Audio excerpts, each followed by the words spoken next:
do I make my songs? To make my songs, I use a really cool software called GarageBand. And you can get GarageBand on the Apple App Store. I'm not sure about on Samsung or Android. Now I'm just going to show you I'm going to make a demo song and I'm going to show you how I usually make it. So after you get the app, you should find the screen and you want to press the plus icon. And then you're going to choose which type of song you're going to make. So I'm going to choose chill. Now just have to load for a minute.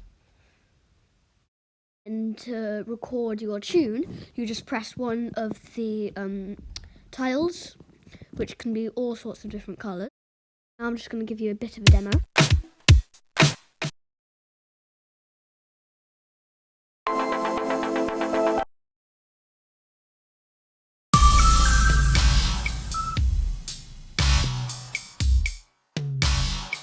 Let's say I want to make a different song and I want to make a song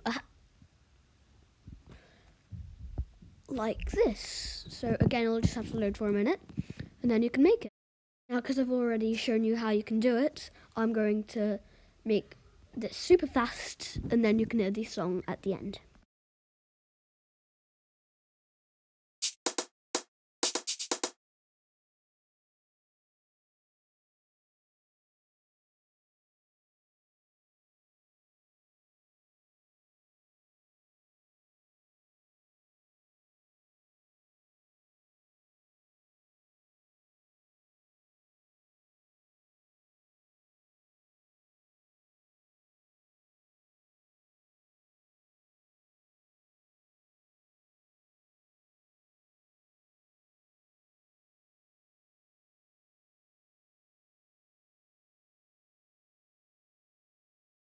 Now here's my finished song. I hope you enjoy it.